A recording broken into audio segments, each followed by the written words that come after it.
Shah. PDP सदर महबूबा मुफ्ती ने इल्जाम लगाया कि इंजीनियर रशीद की इंतखाबी मुहिम के अहम रुकन शौकत पंडित को हिरासत में लिया गया है। महबूबा मुफ्ती ने इल्जाम लगाया कि शौकत पंडित को पुलिस ने चौगल पुलिस थाने में हिरासत में ले लिया और मुफ्ती ने इल्जाम लगाया कि ये उन लोगों के कहने पर किया गया जो इसको इंतखाबी मुहिम चलाने से रोकना चाहते हैं और इसके बजाय अपने प्रॉक्सी उम्मीदवार की मदद करना चाहते हैं। उन्होंने लिखा कि कश्मीर में जमहूरियत को पामाल किया जा रहा है।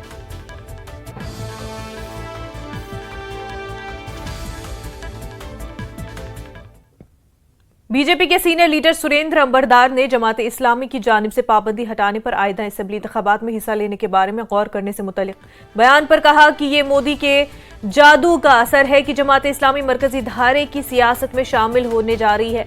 ये पूछे जाने पर कि क्या जमात इस्लामी असेंबली इंतखाबात में एनसी और पीडीपी या दीगर जमातों के लिए एक चैलेंज होंगे। अंबरदार ने कहा कि ये अच्छी बात है कि जमात इस्लामी मरकजी धारे की सियासत में शामिल हो रही है। हुकूमत इन तमाम अलहदगी पसंद ग्रुपों के बारे में गौर करेगी जो मरकजी धारे की सियासत में शामिल होना चाहते हैं। ऐसी जमातों के इरादों को मद्देनजर रखा जाएगा कि आया ये सिर्फ पाबंदी हटाने के लिए किया जा रहा है या वो सही मानों में जमहूरी अमल का हिस्सा बनना चाहते हैं। तरह से कल यहाँ पे जमात इस्लामिया ने कहा है कि अगर उन पे बैन हट जाता है तो वो मेन स्ट्रीम में आएंगे। किस तरह इसको देख रहे हैं? देखिए, अगर आप देखेंगे कि कांग्रेस के टाइम में भारत सरकार का एक रिप्रेजेंटेटिव ग्रुप आया था और हुर्रियत कॉन्फ्रेंस और जमात इस्लामिया के लोगों से मिलने के लिए काफ़ी कोशिश की थी, तब वो पॉसिबल नहीं हुआ। अब आप देख लीजिए कि अभी जमात इस्लामिया खुद एक तरह से अपील कर रही है कि हम मेन स्ट्रीम पॉलिटिक्स ज्वाइन करेंगे।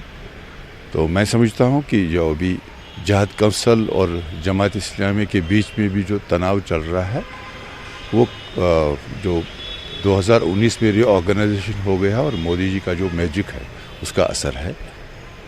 क्या आपको लगता है कि अगर जमात इस्लामी असेंबली चुनाव में हिस्सा लेती है तो ये चैलेंज होगा, एनसी, पीडीपी और बीजेपी को ये चैलेंज दे सकते हैं आने वाले चुनाव में? देखिए, जमात इस्लामिया मेन स्ट्रीम में या कोई और मेन स्ट्रीम में आए तो वो तो अच्छी बात है, पर अभी जितने भी सेपरेटिस्ट ऑर्गेनाइजेशंस हैं ये कॉल स्टेट ले लेगा कि किस कारण से ये आज अप्रोच कर रहे हैं, रीअप्रोच कर रहे हैं। क्या इस तक ही महदूद हैं कि ये जो इन पर बैन लगी है उसको हटाया जाए? क्या वाकई ये जम्मू कश्मीर में और भारत की डेमोक्रेसी को स्ट्रक्चर करेंगे? रही बात कि यहाँ इलेक्शंस में अगर हुर्रियत या जमात इस्लामिया पार्टिसिपेट करता है तो जब वो पार्टिसिपेट करेंगे तब देखेंगे।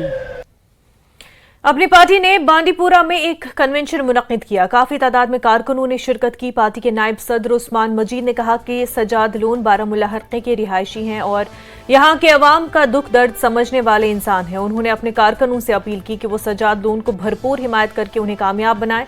सजाद लोन ने अपने खिताब में नेशनल कॉन्फ्रेंस को निशाना बनाया और कहा कि 9 बार यहाँ के लोगों ने नेशनल कॉन्फ्रेंस के उम्मीदवार को पार्लियामेंट भेजा, लेकिन इतने बरसों में एक भी प्रोजेक्ट वो बांडीपुरा के लिए नहीं ला सके और अब वक्त आ गया है कि लोग रिवायत से हटकर बदलाव का साथ दें। फैसला ले लिया कि mister Sajad Lone will be the next MP from north Kashmir. फैसला ले लिया और जिस तरीके से हर जगह, खासकर आज बांडीपुरा सबसे बड़ी, सबसे प्रेस्टिजियस जगह जो मेरे इलेक्शन के हिसाब से जो जिसके ऊपर सबकी नजर थी, आज लोगों ने यहाँ फैसला कर दिया और सजाद लोन को काफी बड़ी लीड बांडीपुरा डिस्ट्रिक्ट से मिलेगी और ये बांडीपुरा पूरे सजाद लोन को हर जगह लीड से अपने जिताएंगे। ये वो कहेंगे जिन जो हारे हुए हैं। आपने कल देखा कि उनका भी कल यहाँ जलसा था, हमारा भी जलसा देखा, तो आप जमीन आसमान का अंतर देख सकते हो। और इन हालात में ऐसे लोग आना कोई छोटी बात नहीं है। उनका प्यार है, मोहब्बत है, हमारे साथ उनकी ये कमिटमेंट है और ये बांडीपुरा का वो वर्डिक्ट है जो आज लोगों ने दिखा। भाई साहब, उनको पता ही नहीं है, सजाद साहब ने तो बोल दिया। जब उनको पता ही नहीं मैं उस्मान कहाँ रहता है तो वो क्या हमारी तर्जुमानी कर सकते हैं? पहले तो उनको इसके ऊपर होमवर्क करना चाहिए, क्योंकि मुझे लग रहा है मजबूरी में उसको इलेक्शन में डाल दिया उन्होंने, वरना उसका मूड नहीं था शायद इलेक्शन लड़ने का।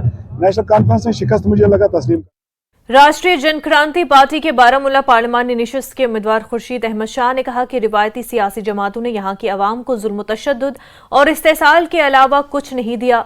उन्होंने कहा कि वक्त आ गया है कि इन जमातों को शिकस्त देकर नए उम्मीदवारों को मौका दिया जाए ताकि जम्मू कश्मीर की आवाम को इस मुसीबत से छुटकारा दिलाया जाए।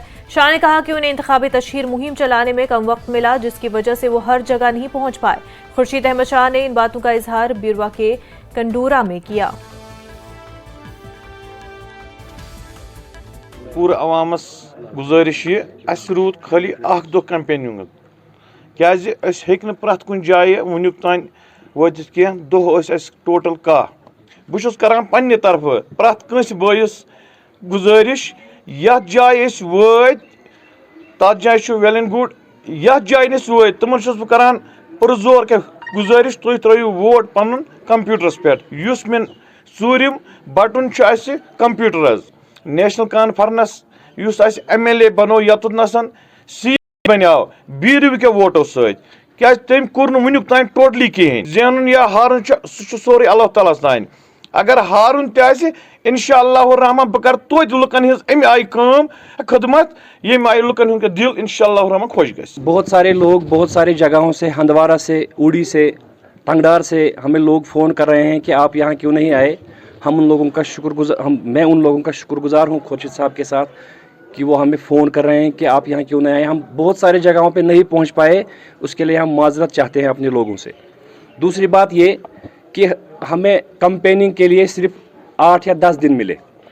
इन 10 दिनों में हम बहुत सारी जगहों पे नहीं पहुँच पाए और जहाँ हम पहुँचे उन सभी लोगों का मैं बहुत बहुत दिल से शुक्रगुजार हूँ कि उन्होंने हमारा इतना अच्छा इस्तकबाल किया। कि लोगों से मेरी इस्तिदा है कि कोई नहीं आएगा आपके पास जब ये जीतेंगे।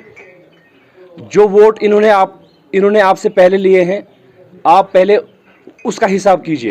फिर जब इन लोगों को आपने वोट दिए और इन्होंने वापस क्या इसमें आपके साथ वापस क्या किया, कभी वापस नहीं आए, कभी आपका दुख दर्द नहीं पूछा।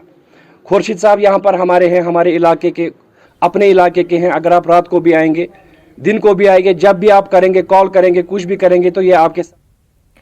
जम्मू में मंशियात माफिया के खिलाफ अपनी गिरफ्त मजबूत करते हुए पुलिस ने एक टोल फ्री नंबर शुरू किया। यहां कोई भी शख्स अपने इलाके में मौजूद किसी भी मंशियात फरोशी या मंशियात के आदी अफराद के बारे में खुफिया मालूमात पुलिस के साथ शेयर कर सकता है। SP साउथ जम्मू अजय शर्मा ने न्यूज 18 से बात करते हुए कहा कि उन्हें जम्मू में ड्रग माफिया के खिलाफ जंग में जम्मू के लोगों की तरफ से मुसलसल हिमायत मिल रही है। उन्होंने अब तक 3 जायदादें जब्त की हैं। वो उन लोगों की फहरिस्त दोहरा रहे हैं जो अक्सर मंशियात की स्मगलिंग में मुलविस हैं और बहुत जल्द न सिर्फ जम्मू में उनकी जायदादें बल्कि गाड़ियां भी जब्त कर ली जाएंगी। जम्मू पुलिस की तरफ से एक मुहिम चलाई गई है, एक कैंपेन चलाया गया है जो ड्रग माफिया उसके खिलाफ, वो काफ़ी सफलता उससे हासिल हुई है। उससे पुलिस भी मोटिवेटेड है और जो विश्वास है लोगों का पुलिस पे वो वापस बहाल हो चुका है। हमारे साथ SP साउथ है अजय शर्मा, और अब पुलिस ने भी कोशिश की है कि अब ऑल आउट जो एक जंग है वो नशे के खिलाफ जो उन्होंने छेड़ी हुई है उसको ज़्यादा तेज़ करने की, इसमें टोल फ्री नंबर भी अब दिए गए हैं, उस पर भी पुलिस को अच्छी जो सहयोग जो लोगों का वो मिला है। सर, जो टोल फ्री नंबर है वो क्या है और किस तरह का सहयोग आपको लोगों से मिल रहा है? Thank you Rajan ji. मैं आपको ये चीज़ बताना चाहूँगा कि JNK पुलिस पूरी तरीके से कमिटेड है। We have declared a kind of war against drugs and drug abuse and हमारा जम्मू पुलिस का एक नंबर है, टोल फ्री नंबर है 9086-100-100। I'll repeat 9086-100-100। तो इसके ऊपर कोई भी जो इंफॉर्मेशन है which is related to drug, चाहे कोई ड्रग पैडलिंग में एंगेज्ड है, कोई ड्रग कंज्यूम कर रहा है, somebody is getting addicted to this, तो ये मल्टीपर्पज़ के लिए है। तो आप जो भी इसमें कोई इन्फॉर्मेशन हमारे साथ शेयर करेगा वो मैं आपके माध्यम से ये चीज़ कहना चाहूँगा कि उसकी आइडेंटिटी बिल्कुल जो है वो सीक्रेट रखी जाएगी। एंड जहाँ तक और आपने हम पूछा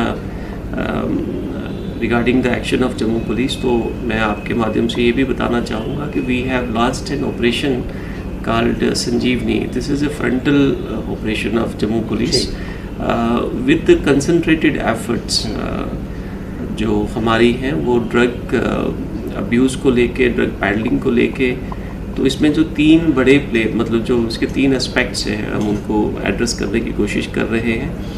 एक है कि जो ड्रग कंज्यूमर्स हैं, that is in one category. The second is drug peddlers. The third is big suppliers, जिसमें मतलब 4 किलो 10 किलो 20 किलो आपने हम देखा जो if we see the past history इस तरीके से। And JNK police is also committed to take care of some of the addicts also. हमारे पास ड्रग डी एडिक्शन सेंटर्स भी हैं और बड़े अच्छे तरीके से उसके अंदर इलाज भी चल रहा है। जो लोग एडिक्ट्स हैं we are considering them as victims also. तो जो टोल फ्री नंबर के लिए जिसके लिए मैंने बताया, अगर कोई एडिक्ट है he will be treated differently. ये मैं आपके माध्यम से जो हमारे सीनियर ऑफिसर्स हैं उन सब ने ये यूनानिमसली डिसीजन लिया है that don't be afraid to come forward. और कोई फैमिली भी अगर इस पर इन्वॉल्व है, मतलब फैमिली का सदस्य कोई अगर इन्वॉल्व हो जाता है तो don't be shy from this thing और don't be scared of police की ऐसा हम लोग सारे अंदर चले जाएंगे, ऐसा नहीं है। If you are an addict तो the approach of Jammu police will be slightly different and we will give you a way out solution to that also by means of our drug de addiction centres. बहुत शुक्रिया। तो toll free number जो है वो आप बता दिया है SP साउथ ने आपको, उस नंबर पे आप कॉल कर सकते हैं क्योंकि ये मुहिम केवल पुलिस की नहीं है, सब लोगों की है, समाज की है, क्योंकि जंग उसके खिलाफ है जो हमारी नस्लों को बर्बाद करना चाहता है। कैमरामैन साहिबा भट्ट के साथ राजेंद्र वैद। खबरों का सिलसिला जारी रहेगा लेकिन उससे पहले एक छोटा सा ब्रेक।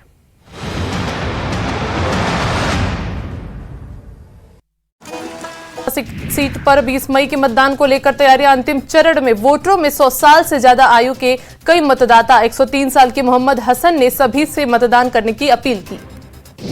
मशहूर कांस फेस्टिवल का 77वां संस्करण। जम्मू कश्मीर के प्रतिनिधिमंडल ने आधिकारिक तौर पर पहली बार लिया हिस्सा। जम्मू कश्मीर में फिल्म निर्माण को बढ़ावा देना रहा मकसद। जमात इस्लामी जम्मू कश्मीर के केंद्रीय पैनल के प्रमुख गुलाम कादिर वानी ने दिया बड़ा बयान। कहा, अगर सरकार प्रतिबंध हटाती है तो जमात इस्लामी आगामी विधानसभा चुनाव में ले सकती है भाग। लोकतांत्रिक प्रक्रिया ही समस्याओं का एकमात्र समाधान। नेशनल कॉन्फ्रेंस उपाध्यक्ष उमर अब्दुल्ला ने जमात इस्लामी के चुनाव लड़ने वाले बयान पर कहा, जमात इस्लामी पर जो बैन लगाया गया उसे हटा देना चाहिए जिससे असेंबली इलेक्शन में वो अपने उम्मीदवार खड़ा कर सके। पुंछ के चुनावी दौर पर रहे जम्मू कश्मीर के बीजेपी प्रदेश अध्यक्ष रविंद्र रैना ने पीओके पर जाहिर की चिंता। उन्होंने कहा, पाकिस्तानी सेना 20 से अधिक लोगों को किया शहीद और 100 से अधिक लोगों को किया घायल। लद्दाख में चुनाव आयोग लेह और करगिल में कुछ दूर दराज स्थानों पर मतदान कर्मचारियों को ले जाने के लिए हेलीकॉप्टर सेवाएं करेगा तैनात। बजनीतराल में फुटबॉल मैदान में सुविधाओं का अभाव, स्थानीय खिलाड़ी निराश। कहा, खेल परिषद ने मैदान पर तो काफी पैसा खर्च किया लेकिन जमीनी सतह पर कोई काम नहीं दिख रहा।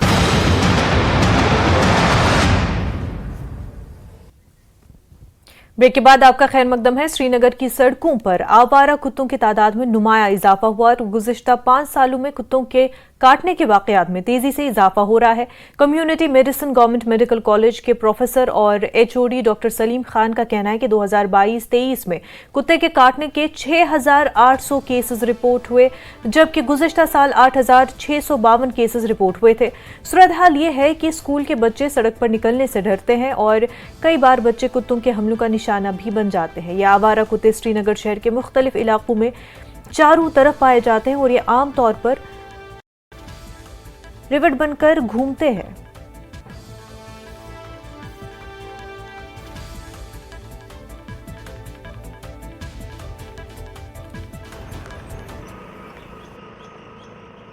मैं अस्पताल गया था, वहाँ पर मेडिकल ले रहे थे हम तो कुत्ता आया और मेरे पैर में काट के भागा। अस्पताल के अंदर कुत्ता आया और मुझे काट लिया। हम गए थे भेड़ू खरीदने के लिए तो वहाँ पे ऐसे अचानक मैं फ़ोन पे बात कर रहा था तो कुत्ता ने बांध के रखा हुआ था भेड़ू वालों को, तो गलती से मैं फ़ोन पे बात करते करते वहीं पे पहुंचा तो उंगली में काट लिया। अगर हम नज़र डालें पिछले 4-5 सालों से तो जब कोविड के पहले टाइम में थे हमारे पास कुछ लगभग 7,000 के आसपास 6,900 के आसपास 19-20 में हमारे पास केसेस आए थे एनिमल बाइट केसेस के। उसके बाद कोविड आ गया तो उसकी वजह से 1-2 साल उसका नंबर थोड़ा कम हो गया, फिर उसके बाद ये फिर से बढ़ने लगा और 2021-22 में 5,600 के आसपास केसेस आ गई और लास्ट 2022-23 में 6,800 प्लस केसेस हमारे पास आ गई है, जबकि लास्ट ईयर 2023-24 में हमारे पास 8,652 केसेस एनिमल बाइट्स के आ गई है। और उसमें से जो मेजॉरिटी है वो 5,386 डॉग बाइट केसेस। तो अगर हम डॉग बाइट्स पे नज़र डालें तो पिछले साल के मुकाबले में डॉग बाइट्स का नंबर हकीकतन बढ़ चुका है और उसके केसेस बढ़ रहे हैं। और न सिर्फ श्रीनगर में बल्कि श्रीनगर के बाहर भी जो एरियाज़ हैं वहाँ पे भी डॉग बाइट केसेस बढ़ रहे हैं। और हमारे यहाँ जो एंटी रेबीज़ क्लिनिक है वहाँ पे बतदरीज इनका नंबर बढ़ रहा है। श्रीनगर में म्यूनसिपल कॉरपोरेशन के ज़रिए 2 जगह स्टरलाइजेशन हो रही है। एक तो जो कॉस्ट यूनिवर्सिटी है वहाँ पे उनका एक एस्टेब्लिशमेंट है, यहाँ पे ऑलमोस्ट 10 कुत्तों की स्टरलाइजेशन डेली होती है। और एक जो टैंकपोरा इनका अपना एक सेंटर है वहाँ पे लगभग 40 के आसपास डेली स्टरलाइजेशन हो रही हैं, वो एक आउटसोर्स एजेंसी के साथ है। तो समझिए कि रोज़ाना 50 के आसपास स्टरलाइजेशन हो रही है। इस चीज़ को बढ़ाने की ज़रूरत है कि मोर उससे जितनी इस वक्त है फैसिलिटी उसको कई गुना बढ़ाने की ज़रूरत है। त्रालकशकोट राबता सड़क पर कई साल कबल महकमे PMGSY ने काम शुरू किया था, जिसको अगस्त 2023 में मुकम्मल करना था। मकामी लोगों ने बताया कि सड़क पर सुस्त रफ्तारी से काम चल रहा है और इसकी वजह से सड़क इंतहाई खस्ता हो गई है। लोगों का चलना फिरना महाल बन गया है। लोगों ने LG इंतजामिया से मुदाखलत की अपील की। उधर महकमे के JE ने बताया कि जून के पहले हफ्ते में ही सड़क पर मैकडम बिछाया जाएगा।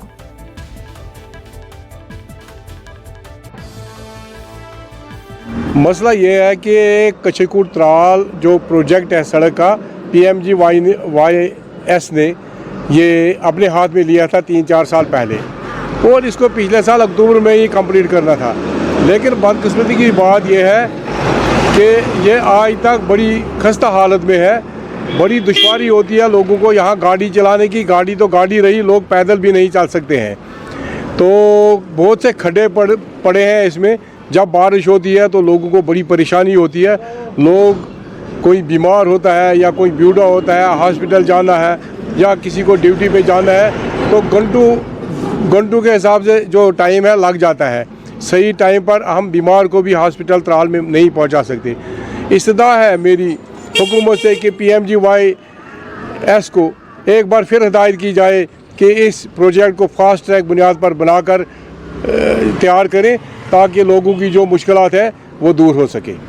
मे अर्ज 3 वरी हेत यह रोड बनन त्राल टू कशकोट। तुम वो यमिच हालात यमो दपो अस करो परस सेप्टेम्बरस ताम पत्म वरी ये मैगडमनाइज, मगर न मैगडमनाइज न कुन कलवर्ट सोद न कह। तुम वो गाड़ी यप पकान तम गई खस्ता हाल। सितंबर 2023 ताम मोकलाब मैगडमनाइजेशन कर, मगर ये वक्त ताम वो तुम रोड हालात न बन पकुन न कर। मशहूर फिल्म साज रोहित शेट्टी ने लेफ्टिनेंट गवर्नर से मुलाकात की। बॉलीवुड फिल्म साज रोहित शेट्टी ने आज राजभवन श्रीनगर में लेफ्टिनेंट गवर्नर मनोज सिन्हा से मुलाकात की और मुख्तलिफ उमूर पर तबादले ख्याल किया।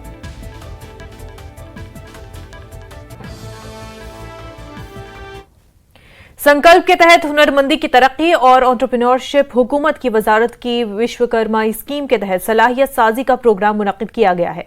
इसका मकसद जम्मू कारोबारी इदारों और बेरोजगार नौजवानों के कारोबार को बढ़ाना है। ये programme national skill training institute Jammu में शुरू हुआ। इदारे के माहिरीन की तरफ से तकरीबन 26 अफराद को जदीद हुनर और जदीद आलात से तरबियत दी जा रही है। प्रोग्राम के कोऑर्डिनेटर गुरमीत सिंह ने न्यूज़ 18 से बात करते हुए बताया कि इदारा राना अंदाज में तरबियत फराहम करता है और ऐसे कारीगरों को मुआशी तौर पर बाइख्तियार बनाने के लिए हुकूमत की विश्वकर्मा पॉलिसी के बारे में रहनुमाई फराहम करता है।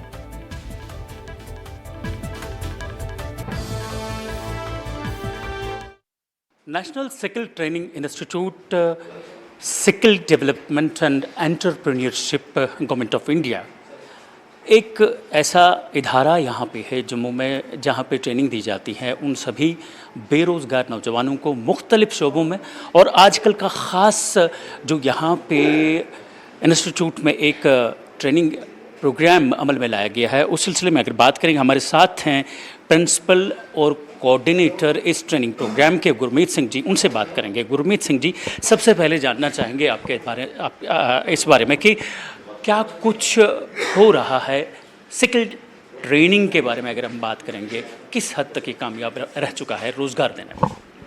सबसे पहले तो मैं आपका बहुत वेलकम करता हूं और आपको गुड मॉर्निंग करता हूं। आज का यहाँ पे जो प्रोग्राम है पीएम विश्वकर्मा स्कीम के अंडर जो है नेशनल स्किल ट्रेनिंग इंस्टीट्यूट में फर्स्ट बैच जो है कारपेंटर का स्टार्ट होने जा रहा है। ये ऐसी स्कीम है जिसमें आर्टिसंस जो थे ऑलरेडी काम करते थे अपने फील्ड में, अपने स्मॉल स्केल के ऊपर, अपने गांव में, अपने मोहल्ले में, परंतु उनको एक आइडेंटिफिकेशन और रिस्पेक्ट इतनी ज़्यादा नहीं मिल रही थी। और इस स्कीम के अंडर जो है इनको एक आइडेंटिफिकेशन और रिस्पेक्ट अवार्ड या देने का जो है वो एक प्रोग्राम चलाया गया है स्कीम के अंडर। तो आज हमारे यहाँ पे नेशनल स्किल ट्रेनिंग इंस्टीट्यूट में फर्स्ट बैच जो है कारपेंटर का स्टार्ट होने जा रहा है, जो कि 5 दिन की ट्रेनिंग रहेगी, जिसमें इनको कारपेंटर से संबंधित जो टूल इक्विपमेंट होंगे और जो नए टूल इक्विपमेंट हैं जो उनके बारे में इनको जानकारी दी जाएगी, ताकि ये अपने उस रोज़गार को और आगे बढ़ा सकें। ये ऑल ओवर इंडिया जो स्कीम चल रही है, इसमें जम्मू कश्मीर जो आज 2nd पोजीशन पे आया हुआ है कि सबसे ज़्यादा जो है यहाँ पे ट्रेनिंग जो है वो दी जा रही है, सबसे ज़्यादा यहाँ पे ट्रेंड किए गए हैं। वाबस्तगी रखते हैं, या अभी आप देखते हैं तरखान जिसको कहते हैं, या अंग्रेज़ी में कारपेंटर जिन्हें कहते हैं, ये अपने शोबे में काम तो कर रहे हैं, लेकिन कुछ जदीद तरीके से इनको ट्रेन करना और उन्हीं सभी चीज़ों से लेस करना सरकार का मुद्दा हो मकसद है। और ये सभी जो आप लोग देख रहे हैं बड़ी जज्बे के साथ यहाँ आए हुए हैं। क्या कुछ फ़ायदा मिलने वाला है? फ़ायदा की जो हम नहीं जानते हैं जिसके बारे में, वो हमें यहाँ पता चल जाएगा ये कैसे करना है काम। यानी जो चीज़ पता नहीं है उस चीज़ के बारे में पता लग जाएगा। वो सब प्रोफेशनसीज जो हैं, जो प्रोफेशन बनना है इस फील्ड में, वो सब सामने आएगा। कैमरामैन बंटी के साथ में राजेंद्र, न्यूज़ 18 जम्मू। खबरों का सिलसिला जारी रहेगा, लेकिन वक्त हो गया एक छोटे से ब्रेक का।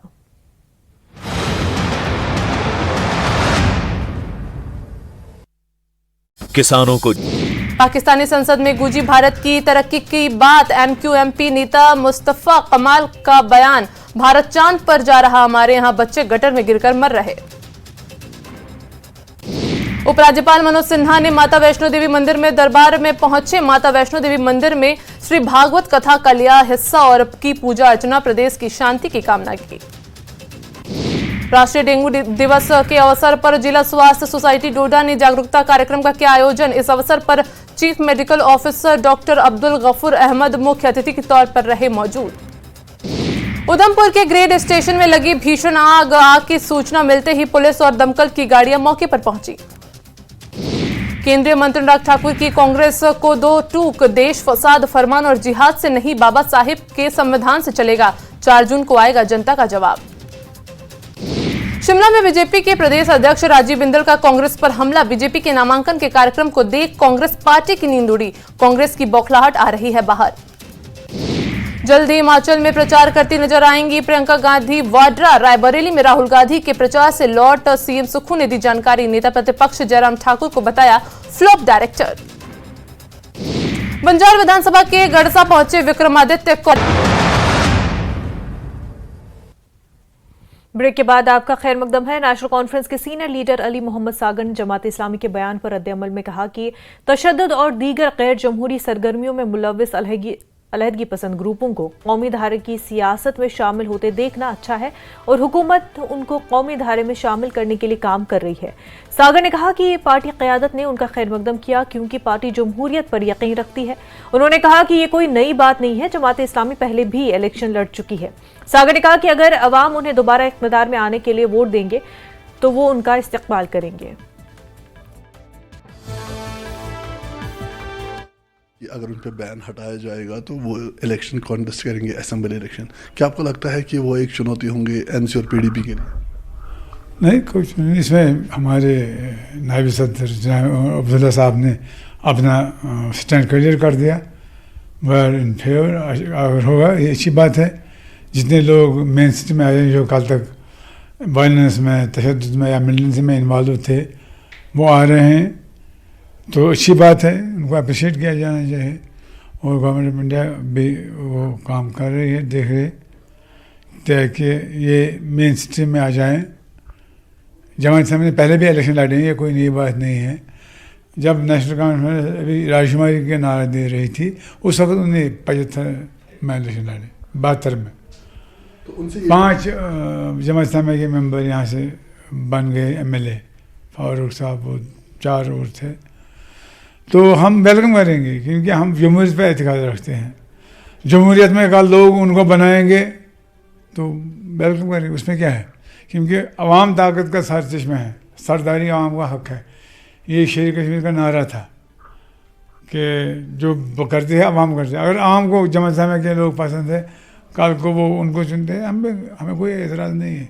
जमहूरियत को हम आबियारी करने के लिए किसी भी चीज़ की सपोर्ट करेंगे। उनसे जब पूछा गया था कि 87 से वो इस जमहूरी अमल से क्यों दूर भाग रहे थे, तो उनका ये कहना था कि डर था और प्रेशर था, इसलिए वो इलेक्शन में नहीं आ रहे थे। सही था, वो उसने कहा वो बिल्कुल सही था। ये अच्छी बात है, जमात इस्लामिया बाकी लोग आ जाएं, ये रियासत उनकी है, उनका हक बनता है।